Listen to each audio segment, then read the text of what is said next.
Hello and welcome to the fourth ever episode of the Yankees Suck podcast, brought to you by Poppy and Pat, right here.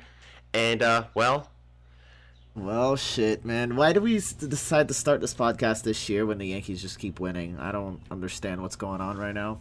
it's actually pretty hilarious that we decided to start this, and then they turned around and said, well, no, Poppy and Pat, you're full of shit. We don't suck. And we've absolutely proven to both you and I that we don't know what the hell we're talking about. Our predictions for last week were both wrong. The Yankees exceeded all expectations coming into this week, and they continue to do that as one of the best teams in baseball.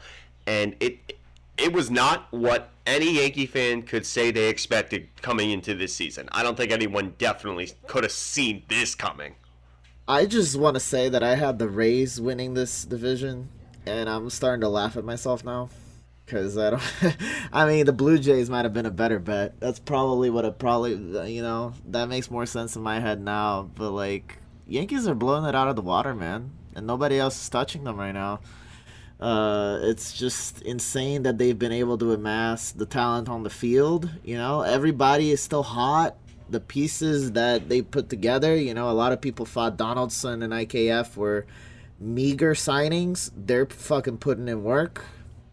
For real. Everything is working. The bullpen's amazing. Starting pitching working. And, Cortez, hell of a game. Oh, my God, if you want to talk about that. Yeah, going into this week, Cortez led it off for the Yankees in terms of pitching performances. Counterintuitive to what we saw all week, which was offense, this game was a 1-0 victory for the Yankees. But Cortez took a no-hitter into the 8th inning in a week full of no-hitters, and we thought Cortez was going to join that immaculate club. But Reed Detmers threw one for the Angels, and Justin Verlander also had one, but Cortez unable to do so despite getting 11 strikeouts and 4 walks. JV didn't have one. He made a bid for one as well, and it fell apart in the 7th or the 8th, I think. The 8th as well. Yeah, and JV, that bid was also really impressive because that dude is he 40 yet? I'm pretty sure he's getting there, right? He's at least 39. I feel like he's 40, man. I don't know. And he had Tommy John, so people keep talking about this, and I keep hearing that it's just an amazing story because no starting pitcher has had Tommy John this late in their careers by a long shot. You have a handful of relievers that have had the surgery, and none of them panned out afterwards. So this is completely uncharted territory for a guy that's basically been battling with himself his whole career in a weird way, right? He's always been stellar, but he's always been changing up his game, right? Developed a slider and just keeps striking people out. I don't know how he does it.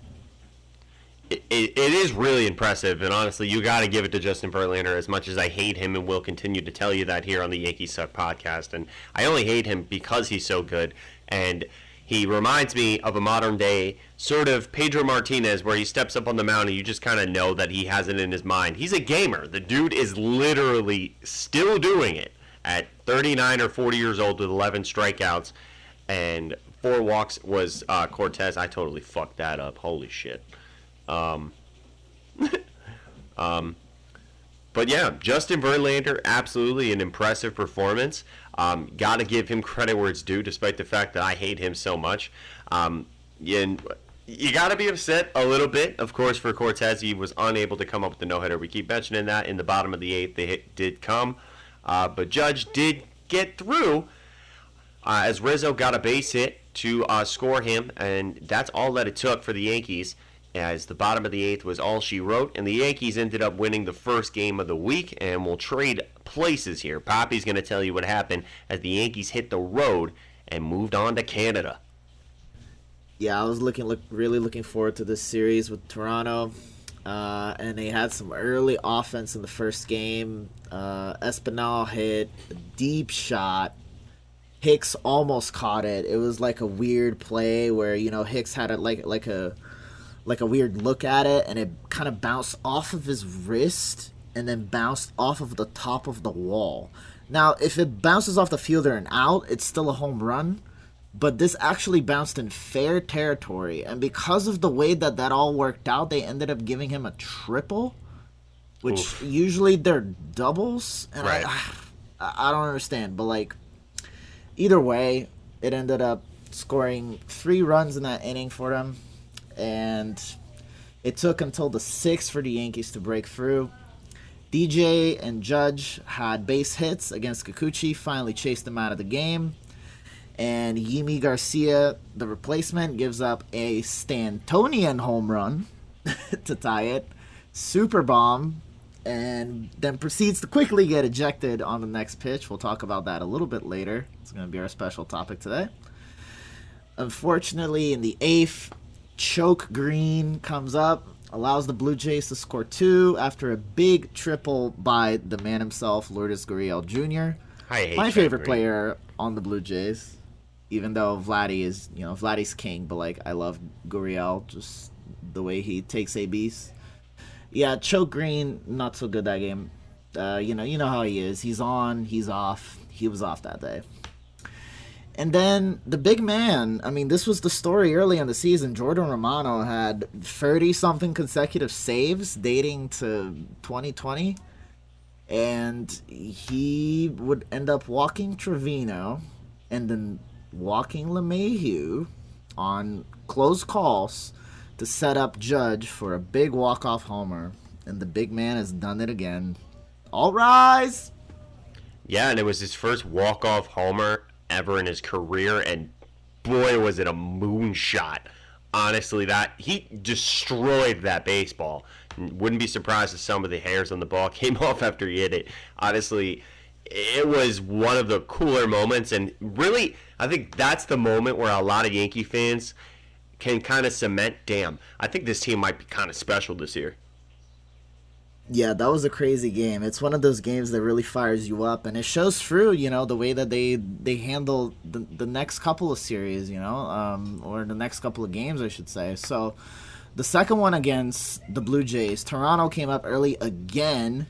They loaded the bases against Tyone. He was able to get away with it, only giving up 1 run with a fielder's choice, then a strikeout and a pop out. So you got a little bit lucky there.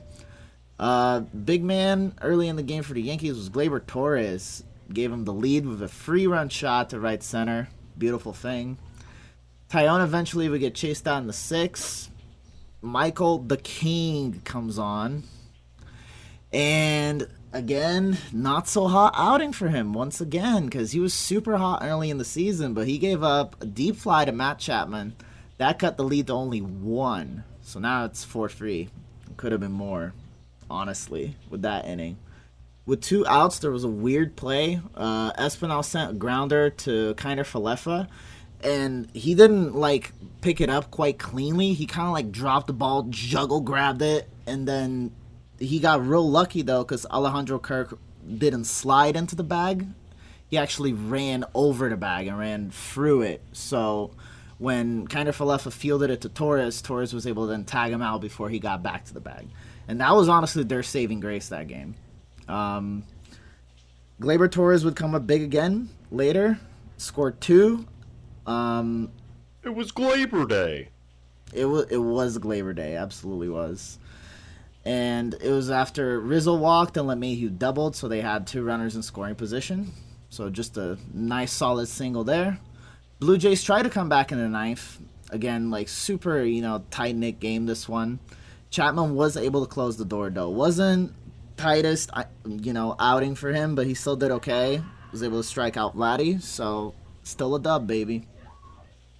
Gotta take it. Gotta take him any way you can, even though Chapman sometimes scares me. He has been pretty efficient, so can't take it away from him. He's done well so far, so one shaky outing isn't the worst thing in the world.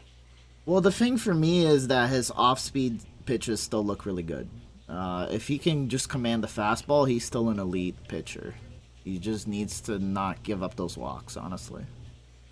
Yeah, absolutely. We definitely see him retort back to that kind of mentality where he gets behind in the count so often, and it just ends up biting him. And, it did, come to bite him at certain points last year. We'll see if it continues to do it this year. All right, Pat, you want to talk about the White Sox series? Well, This White Sox series, let me tell you, was one of the crazier series for the Yankees, and that's coming off of the Blue Jays series, which was also a pretty crazy series for the Yankees. And this opening game between these two teams was an absolute slugfest. Lots of action in this one. Both starters only were able to go 4 innings, so neither of them came up with a decision in this one. An absolute slugfest. Started really for the Yankees side with Giancarlo Stanton with 2 Oppo bombs in this one. And they were both on fastballs coming from Dylan Cease, and he absolutely is just leaning into pitches and just looking beautiful at the plate so far this past week. It was funny to me because they looked like it was like deja vu.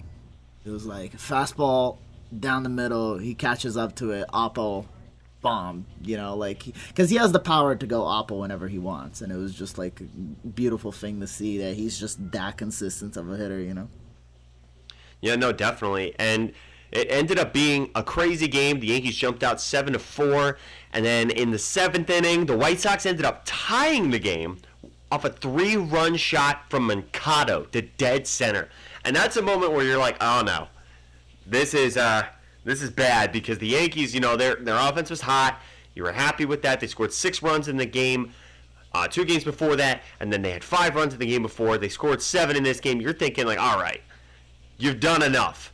Well, this is when the Yankees decided it's time to respond real quick, because then the highlight of the game came up in a 7-7 game, and it was the Yankees in the 8th inning. Judge comes up with the bases loaded against Joe Kelly after already hitting a 450-foot bomb earlier in the game. So you can guess already what he does next. He would score by legging out an infield single. Stanton bangs on to center field, and then Donaldson crushes another one. A slider to give the Yankees a 7-run inning and put the game out of reach. It was 15-7 when it was all said and done.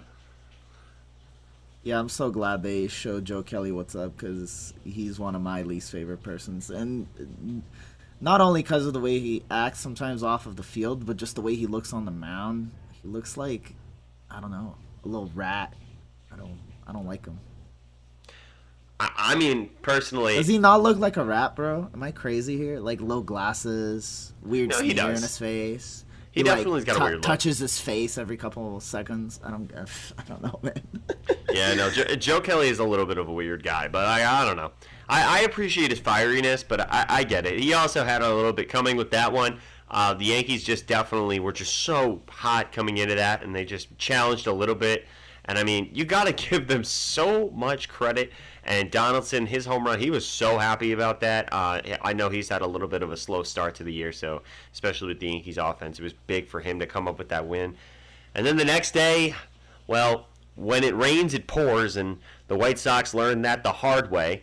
They ended up winning this game 10-4 in favor of New York. Stanton woke up with dingers on his mind yet again. I mean, this dude, I feel like all he thinks about is how he could hit a home run off the starting pitcher the night before a game, and it's just amazing. And he was able to score, him and his buddy Judge, in the first inning with a shot to center. And then Cole, he always has a little bit of a shaky start to his starts, and it's very annoying when the guy's getting paid Cole's so much. Cole's first inning is hard. It's tough. Yeah, and it's a mental thing, I think, at this point. I don't know whether it's because of everything that happened on opening day and he just can't let that go. I don't want to say that, because I feel like that's a little bit over dramatic. But we know Cole's a little bit of a extra case, I would say. Like, I think that Cole has definitely got a lot of he plays with a lot of mental focus, I would say. So sometimes that comes back to bite him. He can't really get lost in the game at all. And Cole proceeded to load the bases in this situation, but he does get out of it with 3 strikeouts to end the inning after Tim Anderson was pushed by Donaldson after he got too close on an attempted tag, and the benches ended up clearing and people were just standing around for no reason. But it was a pickoff throw from the catcher, and it almost worked, and Tim Anderson was almost out. But Josh Donaldson, and this is coming from an objective Yankee fan, kind of got a little bit too dirty on that and put his knee out and hits Anderson, takes away the base path, and completely obstruction, and the umpire made the right call on that play. And if I were Tim Anderson, I'd be a little bit pissed too. Yeah, it's a weird play. I understand why Tim Anderson was mad. It was just weird to me that his reaction was to like try to kind of bicker, start a fight. I don't know. Maybe I wouldn't have done it, but I get it. In games, you're heated up. I get it. It was just weird seeing the benches clear because then everyone's just like, yeah, everyone's just standing around. Nothing happened. Okay, I guess nothing happened. Okay, bullpen jogs in, bullpen jogs out.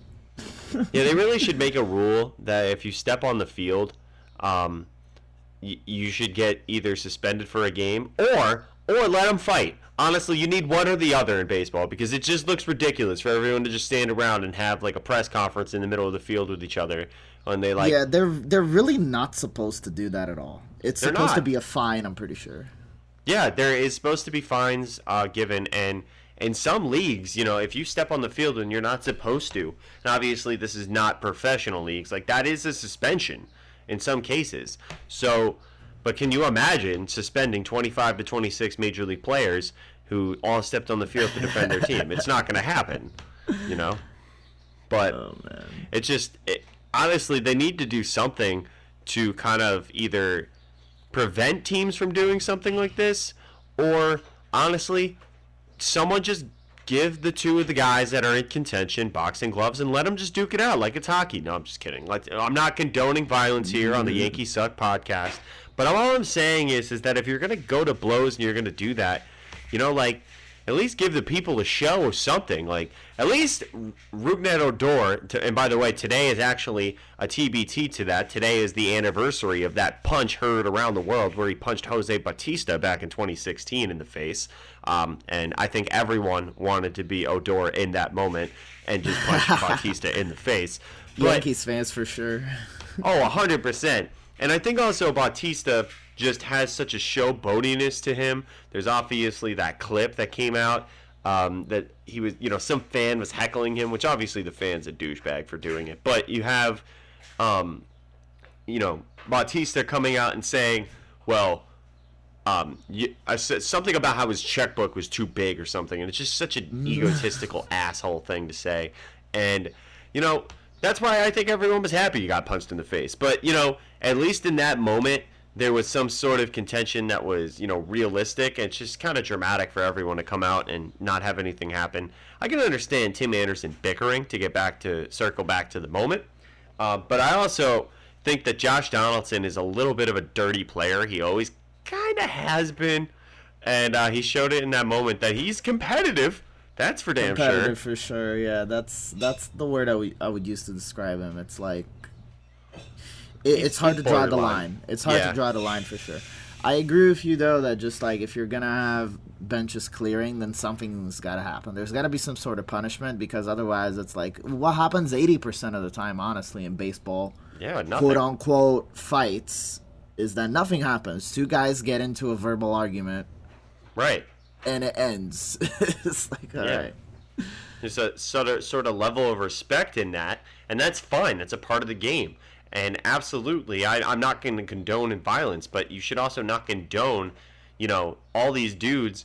Like, I don't know if you've seen that clip, I think, between the Mets and the Cardinals, that one Cardinals pitcher in the bullpen that literally jumped the wall to come running out. And in my head, for what? What are you running from? What are you running for? Like, there's nothing that's going to happen.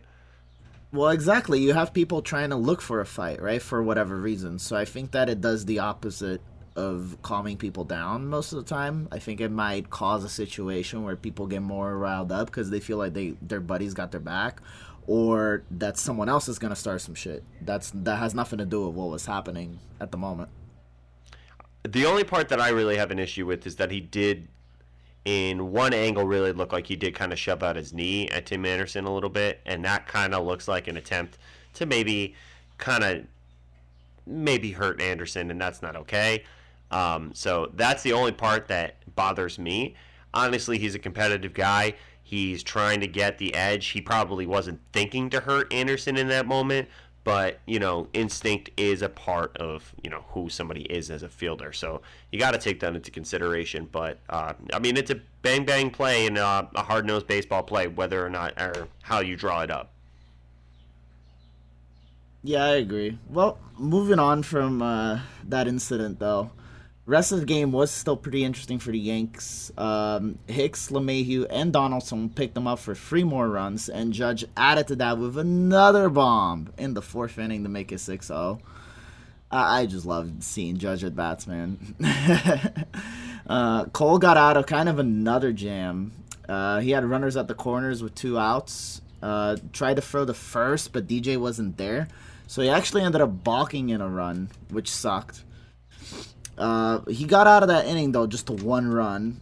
And then into the 6th, kind of threw a meatball to Gavin Sheets, not going to lie. It was a middle changeup. And that got taken out for a 2-run shot. So he got taken out of the game then. It's all good, though, because they still had comfortable lead. And the bullpen would pick him up for a win. Yankees would score 4 more in that game. Just everyone was hitting that day. I think there was only one Yankees player actually that did not get a hit. So everything was working that day. Man, their offense is just clicking. It's crazy. Everyone up and down the lineup seems like they're hitting just a little bit better right now. Yeah, and then the only real calm game that we had was the last one against the White Sox. Just a more traditional low scoring affair. White Sox did get to Montgomery a little early. Tim Anderson and Luis Robert had back-to-back singles against him in the first. That was 1 run. And then Yon Moncada, big bat, big swing. He matched a solo shot. That made it 2-0. Eventually, Montgomery got taken out, but Clark Schmidt goes 3 solid innings to keep him in the game. Did really well that game for a guy that's, more bottom of the bullpen for the Yanks right now. And then in the 8th, they get to Joe Kelly again. Judge and Rizzo would get singles with 1 out. La Russa brings in Hendricks. And then great play by Rizzo to steal third on the first at-bat against Hendricks. He was probably a little bit sleepy. And Stanton with the clutch base hit with 2 outs to get him on the board. They would score yet another one in the 9th. Because Higashioka was able to finally put the bat on the ball and score Gallo on a sac fly. Kind of Falefa tried to advance on that play too, and unfortunately the White Sox read that, so they cut off the throw and then was able to tag him out. So that was a bit unfortunate. And then at this point it's a tied game, right? It's 2-2, and Aroldis Chapman comes into it again. Kind of a rough outing for him again. He was in the zone most of the time this time, but he gave up a single to Tim Anderson, walked Moncada, and then Luis Robert would end up scoring Anderson from second on a ground ball that was just out of the reach of Rizzo. Tried diving for it, but there was no play really on that right side. And that was a walk-off for the White Sox. And that kind of sucked, but hey, still a close game nonetheless. And then quickly today, we just finished watching this game actually. Michael Kopech was just out of it for some reason. In the second, he had the bases loaded, walked in 2 runners, and then threw a wild pitch to score in another run. So just laughs galore there. I mean, what are you gonna say? If they're gonna give us runs, we're gonna take them, bro. Yeah, I'll take 3 runs off of a walk and a wild pitch. Yeah, hell yeah. It's like the walk-off walk. I've seen walk-off walks a few times now, and I'm just I get it's hard. It's hard to hit the zone, but you are a professional pitcher. I'd rather. I don't know what else to say, man. I can't do what they do. I just think that it's funny that nobody takes action when a guy is this out of control, and the manager's just well, I guess I'm just gonna leave it on, No, I know exactly what you mean, and the craziest game I've ever seen live actually was an 11th inning walk-off hit by pitch for the Yankees in the old Yankee Stadium and back in 2007 or something. I'll never forget it. They were playing the Oakland Athletics, and I believe it was Castro who got hit literally in the like the stomach area, but everyone in the stadium, as soon as he got hit, just started cheering. And that's the first ever hit by pitch I'd ever seen someone start going, like, screaming, throwing their beers in the air, like cheering, so happy. Like, wow, it was insane. Yeah, that's crazy. I can imagine though. I mean, if it wins you a ball game, man, you Yeah, gotta do what you gotta do. whatever it takes. Well, Nestor Cortez just keeps being awesome, man. 8 full innings of work, 3 hits, no walks. He unfortunately got a hit early in that game, so there was no real no-hitter bid there. But, I mean, that probably kept his nerves down for the whole thing, if we're being honest, and helped him out. Got 7 Ks.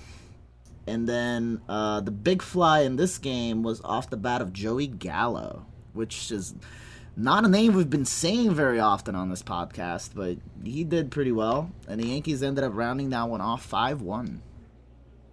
I mean, maybe we should talk about Joey Gallo more, considering this is the Yankees Suck podcast, and he's like one of the few Yankees that are, well, sucking-ish, even though he had a home run today. But, objectively, he probably should get some more airtime with us. Yeah, I still hope he has, a chance to get it together, but we'll just have to see. He's finally over the Mendoza line. I'll take that. It's sad that we have to celebrate that. I don't know, 100%. man. I kind of want to jump into our special topic now. One of our special topics, I should say, because it kind of ties into this. That seems that Brett Gardner has turned down 2 hot offers that he got in the offseason. He turned down an offer from the Braves, and then recently we heard a report that he also turned down an offer from the Blue Jays. And I mean, he was going to be a backup outfielder either way. But it's interesting him rejecting those options, makes it seem like he wants to be a Yankee for life. Like, the only team he's interested in playing right now is the Yankees. And are the Yankees going to consider giving him a call, in this weird situation right now where Gallo is just Gallo. He's just bad right now. I don't have any real hope he's going to turn it around, Their backup outfielder is making strides in recovery, but he's probably still like a month or 2 away, La Castro. And then Hicks himself is like, he's getting older. He's a little bit injury prone. If you have another problem on that bench, man, like, who are you going to call, You gonna Ghostbusters? It's like, you got to call Brett Gardner. So I get that they're trying to take their chances with, like, Florial. But I get the feel, I don't know. I'd like to see Florial work on his game a little bit, personally. And I think that Gardner is cheap. I mean, he's not asking for a lot of money, especially for a team that, shits money like the Yankees. Like, they can pay him money, man. Well, I mean, the heart in me wants to agree with you, but I also have to remember that Brett Gardner is getting up there in age. He was not very productive last year. He did play a lot more games than he was expected to due to a lot of injuries, a.k.a. Hicks and all the other company that got hurt out in the outfield. But it's tough because you're right. There is an objective spot where you could say Brett Gardner might be useful if somebody gets hurt on this Yankees outfield. Aaron Hicks is definitely someone who comes to mind. He's also been pretty awful recently at the plate, and he has not really had his game. Sometimes he has flashes in the pan. You're like, oh, this is the old Aaron Hicks, and then it disappears like it was never there. And Yep. it's really tough to watch that. And honestly, as a Yankee fan, it makes me happy that he doesn't want to go sign anywhere else, especially that one of those teams was the Blue Jays, and that would have just hurt my heart to watch him wear the Blue Jays uniform in one of his last seasons ever. I mean, I wouldn't, obviously dislike Gardner. Obviously, I understand as a professional athlete, you want to go somewhere where you might want to get paid, but he turned down that offer. He turned down the offer from the Braves, and he really is a Yankee, till he is done, according to the way he's acting. Obviously he was a big prospect for the Yankees coming up in 2008, was the, one of the members of that 2009 World Series team. I mean, how much personally he means to me. So I love Brett Gardner, and I hope that it does happen, but I don't want to get everyone's hopes up and say, it could happen. It could happen. I'm not saying there's angels in the outfield, man. It's just the fact is that Brett Gardner could be a useful source, but what I envision the Yankees do is they go trade out for somebody else instead. Right, and I think that's realistic. Honestly, I just think it's interesting that Gardner is just like it's a drop in the bucket for them, and they don't seem interested in giving him back at all. And he's that kind of guy that I feel brings some charisma and some like gel to this team that speaks greater than the value that you can put on the field. Pay him fucking $5 million to sit on the bench, man. I don't know, I don't feel agree. like that's a dumb choice. I don't feel like that's a bad call. You're not losing a lot there. You're not. Honestly, it's a low risk, high reward situation in a sense, If you really are able to utilize him as a utility role, give him ample rest, let him come off the bench, let him play in games where, he can play left field, he can play, center field every once in a while, but he doesn't have to play it every day. Honestly, it does give the Yankees bench a little bit of more courage, also adding another left-handed bat into the lineup.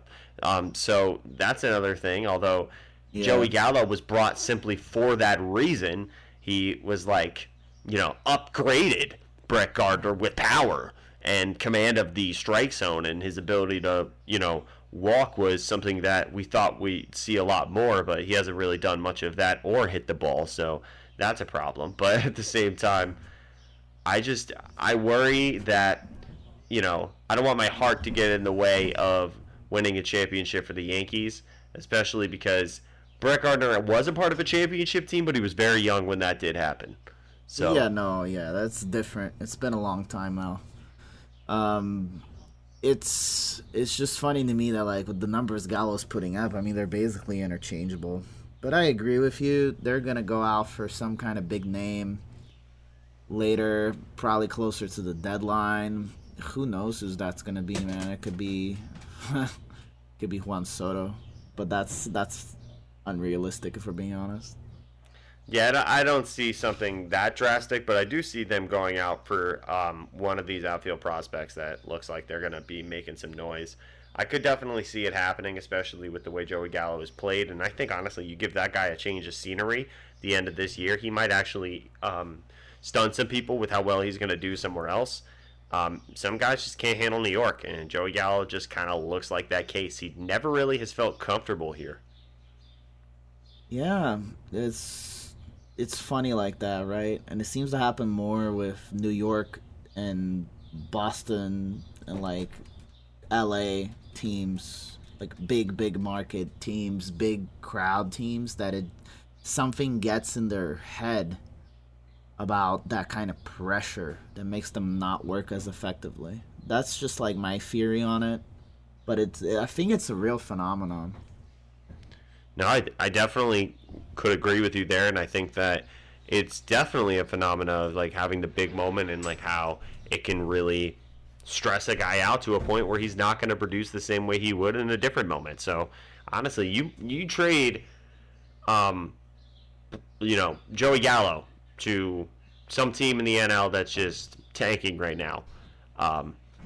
Be it the Cincinnati Reds. No, I'm just kidding. I wouldn't wish that on Joey Gallo. Oh my goodness! what a difference that would be to go from the team. I'm pretty sure they might actually have records that are literal reversals of each other right now. The Yankees are 25-9, and wow, it's one game difference.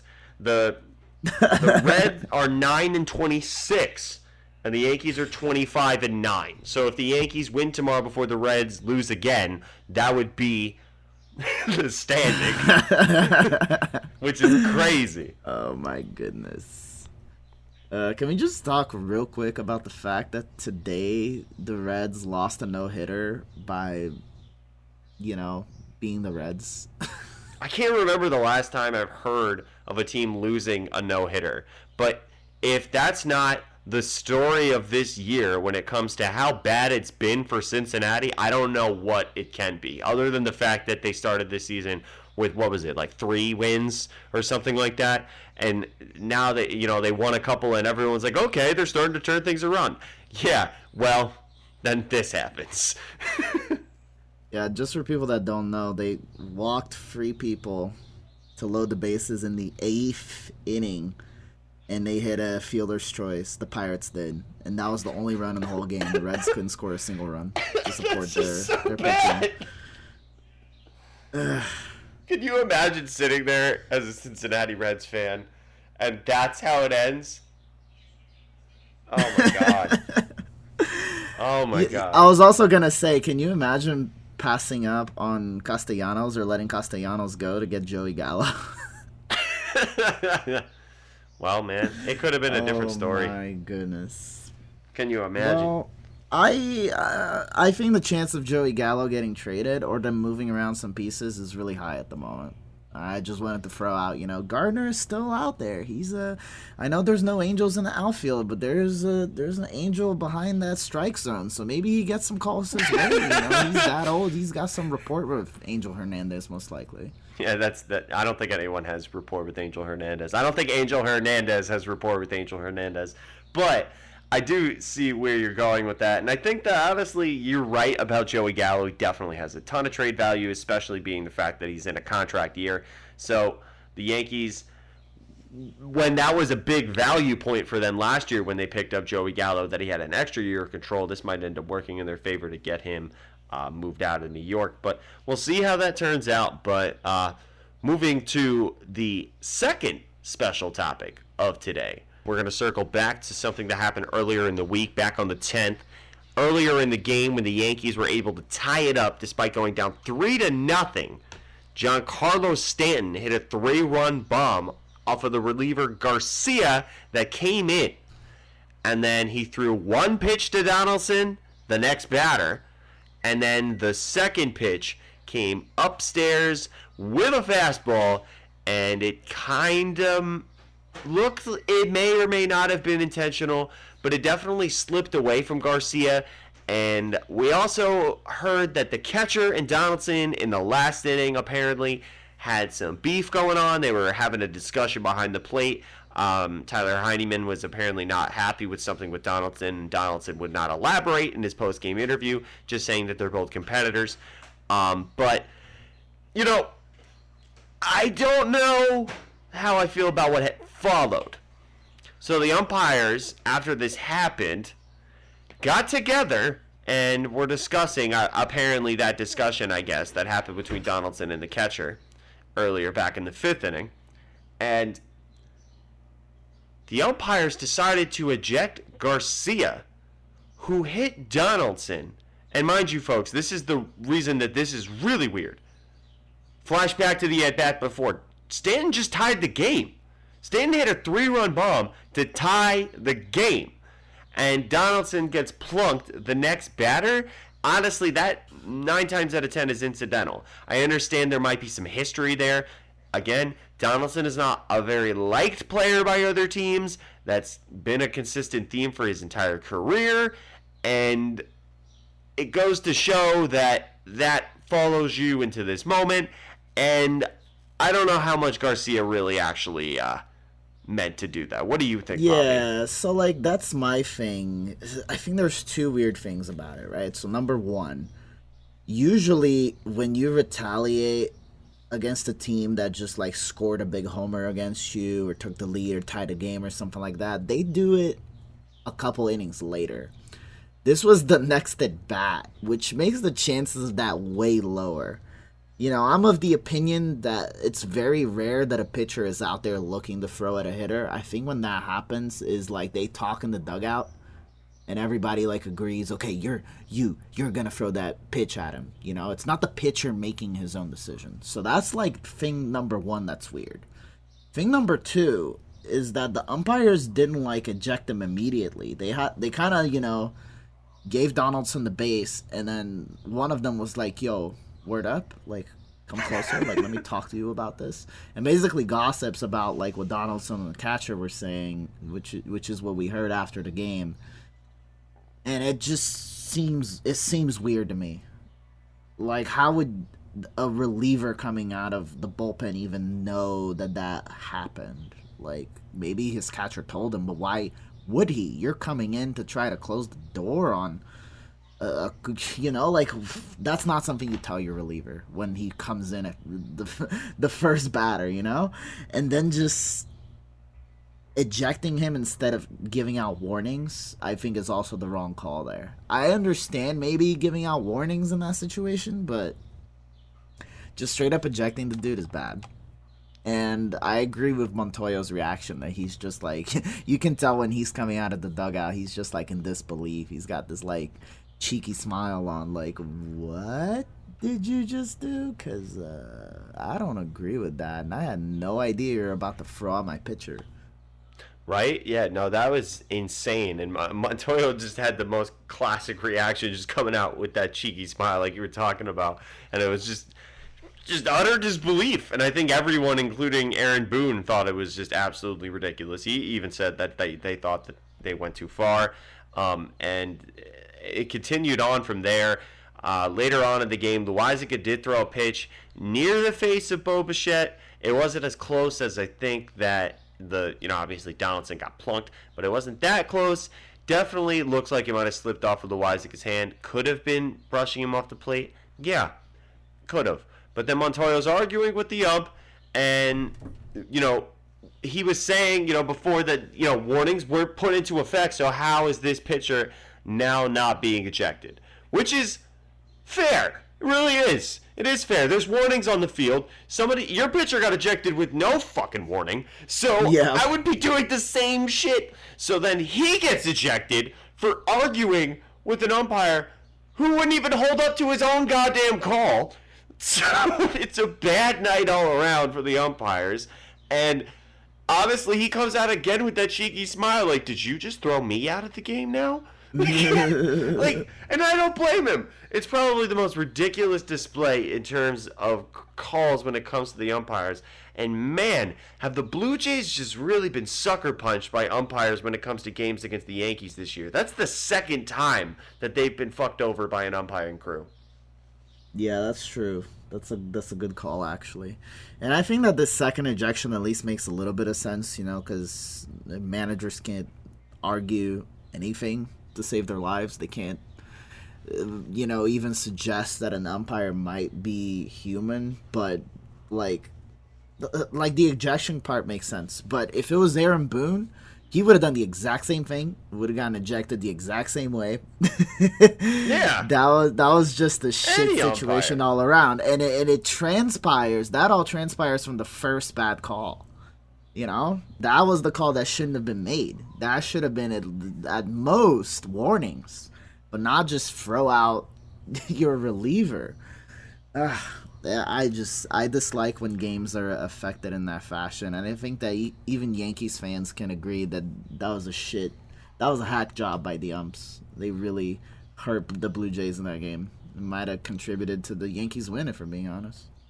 Yeah, definitely momentum swung in favor of the Yankees, but the Blue Jays did respond to Stanton by giving themselves 2 more runs.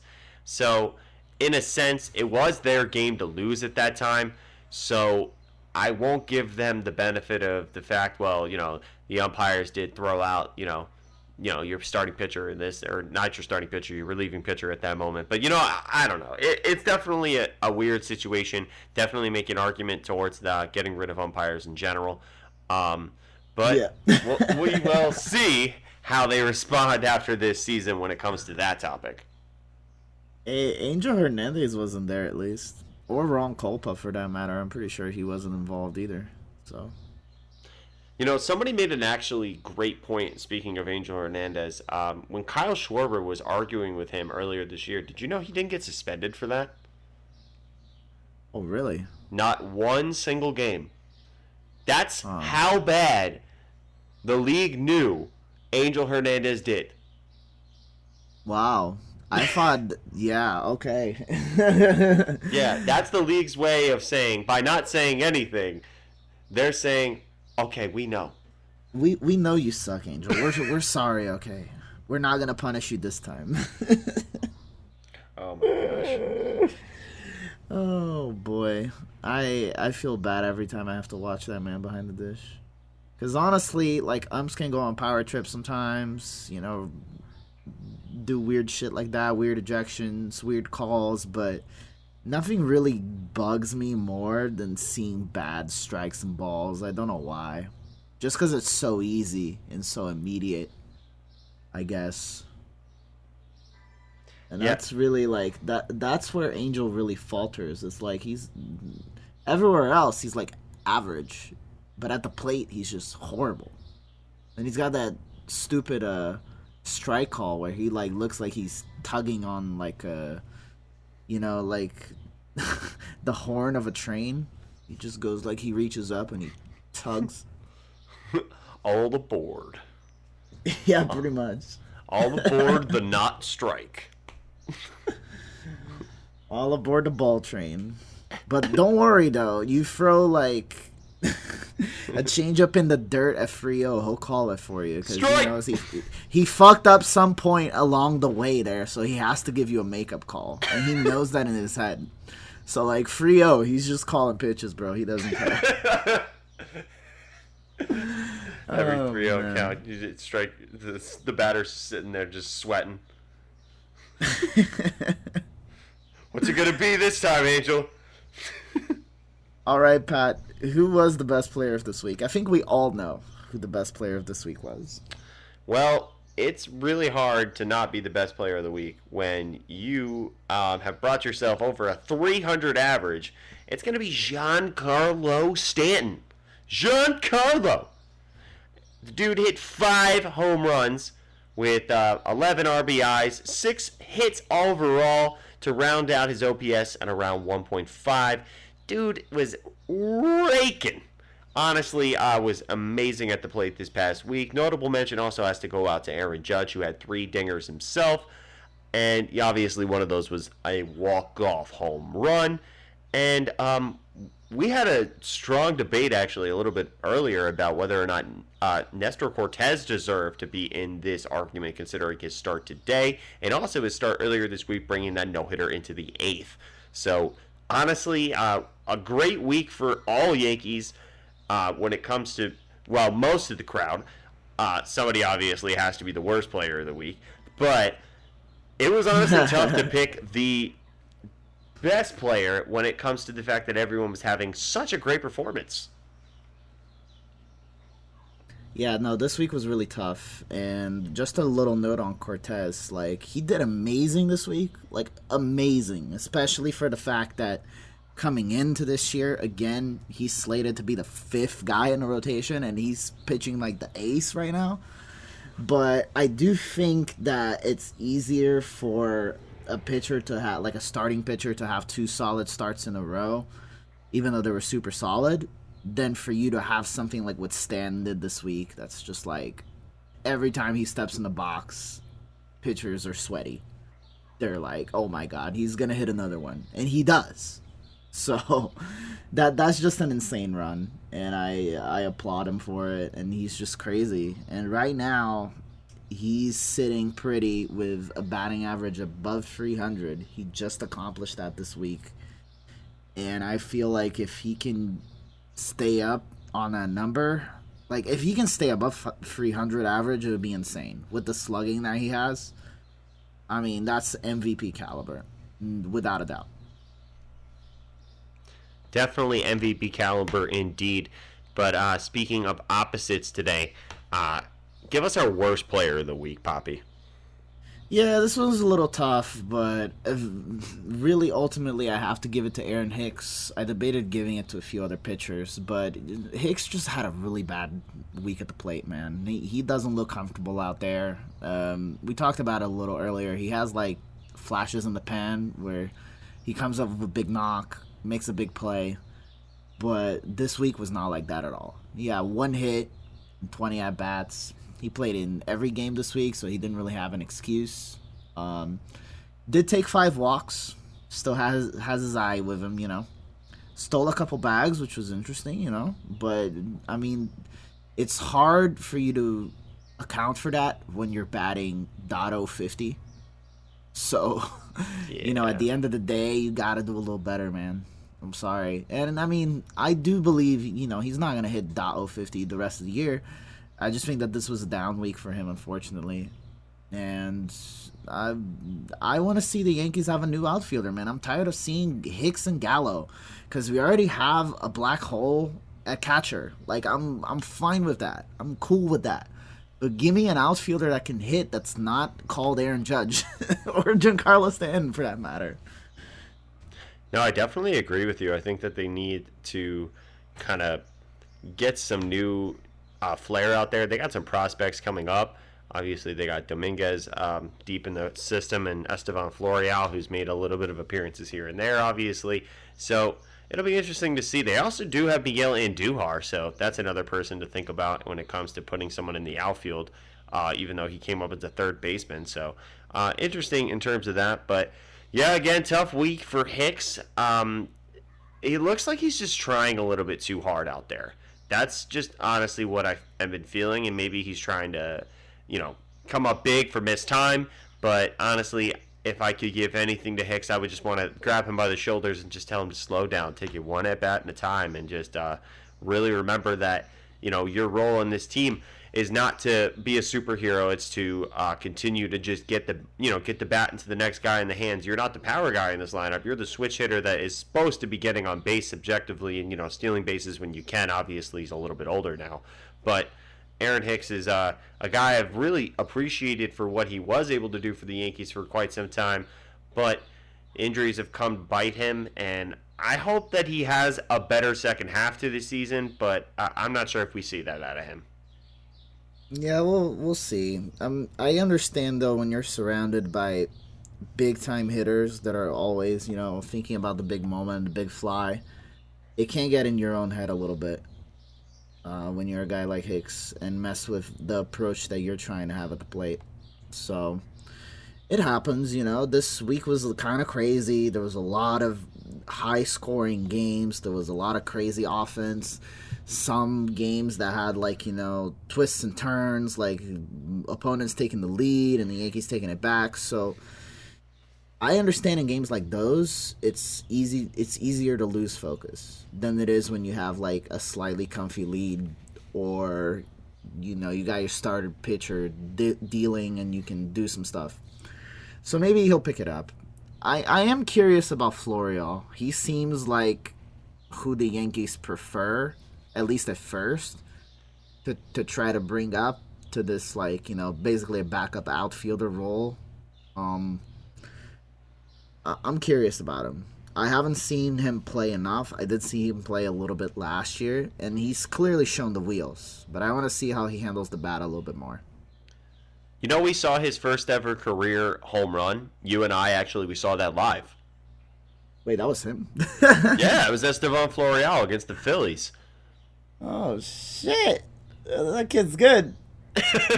Yeah, his first career home run was a shot to right field, and Poppy and I actually were in attendance for that game.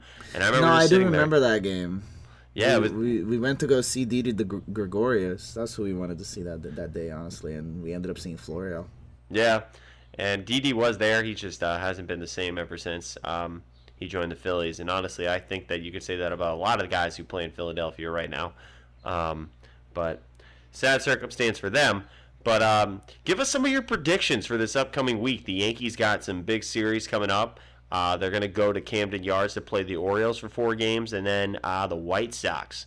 They're coming to New York this time, and they're going to take 3 games on with them at home. One of those nights is Andy Pettit bobblehead night, so make sure to go out on. Hey. I think it's May 20th is Andy Pettit bobblehead night. So try to get out to the stadium, be one of the first 18,000 in attendance if you want an Andy Pettit bobblehead. I certainly do, but I don't think that I'll be able to go to that game, unfortunately. So if anyone goes, you can mail it to me. I would love it if you don't want it. Yeah, you already know my boy Pat wants to collect every bobblehead this year, so. They had a Scooby-Doo bobblehead earlier this year, and it was only for kids. And I was like, kids don't even know about Scooby-Doo.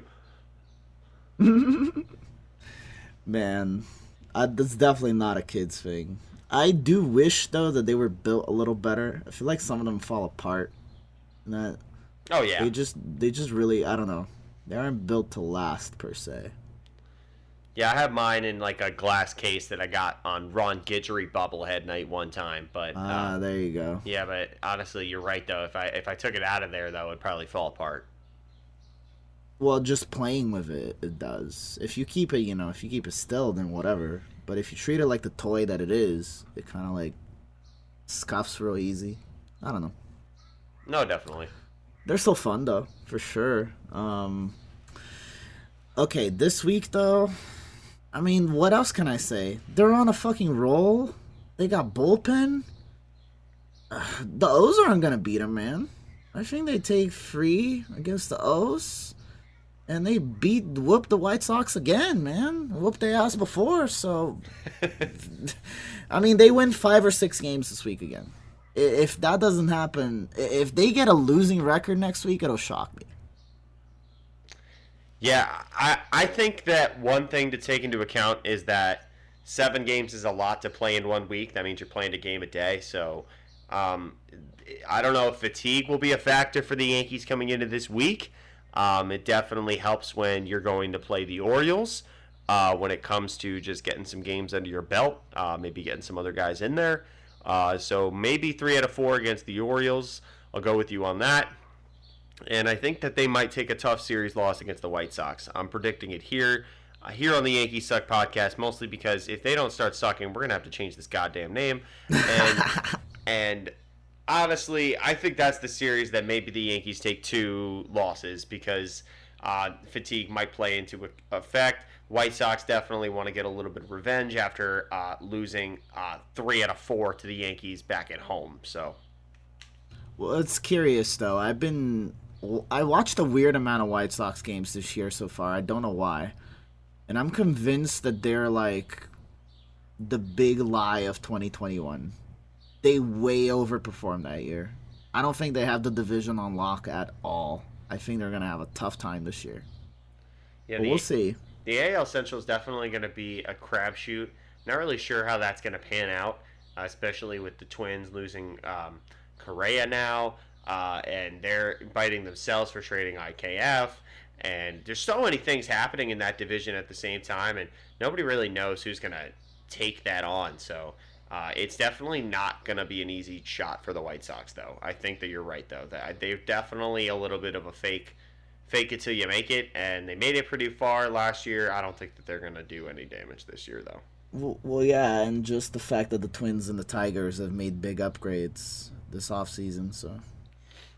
Honestly, the Tigers, I still get shocked with all the upgrades that they made. Yeah, and they're not in their stride right now, but they're better. And they just brought up like some hot prospects too. I can see them kicking it in the gear later in the year. But I mean, it's gonna be tough. AL Central is always tough, man. It's not a lock for anyone. Kind of like the AL East, honestly. AL West, a little bit of a different story though. I mean, people were hopeful for the Mariners, but it's really gonna be Astros or Angels. It seems like. Yeah, and I don't envision the Astros having too much trouble hanging with the Angels, as much as I would like to see Shohei and Mike Trout make a run in the postseason. I just don't see them hanging around with the Astros in that sense. I just don't see it. Man, but postseason Shohei would be so fun, wouldn't it? It would be so much fun. They have a shot. Look, they have a shot at least of grabbing a wild card, I think. And that, in and of its own, would be fun. Can you imagine if they're the home team for the wild card game and Shohei starts the game and he pitches like a shutout and then hits the walk-off in the bottom of the ninth? Oh my goodness. Like, honestly, that would be the greatest game of all time. In a wild card situation, because that's something that Babe Ruth nor any person in that era would have ever been able to do. They didn't have the wild card game back then, so that would just be absolutely insane. Wasn't there something last year where Shohei had more hits against the opposition than the opposition had against him? I think that probably happened several times. There was something like that. I'm 100%. sure. He I'm hit sure that like he's done he got that. like 3 hits and they got 2 hits against him or something. That's an incredible feat, and not surprising though coming from Shohei. And No. I found out that he's also a grade A prankster. Like he has foam baseballs that look like real baseballs, and he throws them at full speed at his teammates, and they flinch and they freak my the hell out. goodness. But Shohei Ohtani, can you imagine catching a 97 to 98 mile per hour fastball from Shohei Ohtani from up close? Oh my gosh. I can't imagine any of those guys throwing at me from up close, man. Oy. It's like a bullet. I can't react to that. It's hard enough for these guys at however far the mound is from the plate. Can you like up close? That's insane. But well, I let me just say one quick thing before we end this. I had a newfound respect for hitters when I went to our batting practice place, and for once I went on the medium speed machine instead of the slow speed machine. And I saw that shit whizzing by, and I was like, that's like 60, right? So, like, if a dude throws 90, that's at least as double as quick as Yep. what I just saw. And I was like, 60, bro, I don't have time for this. 60? doesn't have Oh my time for god. Oh, moving. I can't hit 60. Oh my god, I in can't. the I left have a lane. newfound I'm amazed that they don't just flinch in absolute like despair Or as soon terror. as a pitch inside comes in. Yeah. Honestly, I would scream at the top of my lungs at a pitch inside. So I don't know how they don't.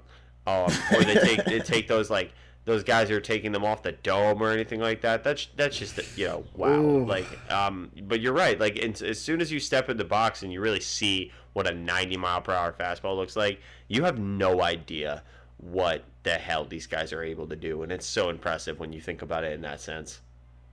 If you want to try to get close to it, just look up those YouTube videos where they have the camera on the catcher. I've seen a few of those already. There's like a really good one from guy I don't like, but like Trevor Bauer has a really good one actually. And there's one for Yu Darvish, I believe. It's also really good. So look them up. Definitely recommend that you do. And look up the Yankees Suck podcast too. Yeah, we'll be around, especially if they don't continue to suck, or if they do suck, we'll have more to talk about, and well, probably more relevant topics. It's not like we haven't had much to talk about. They're one of the number one stories in baseball right now, and are continuing to do so. But here's to the Yankees. May or may not be sucking next week. We'll see how that comes out with their fatigue in the next week, and you stay locked and loaded because we'll be back this next Sunday and the Sunday after that. So, See you next week, guys. Tune in. peace.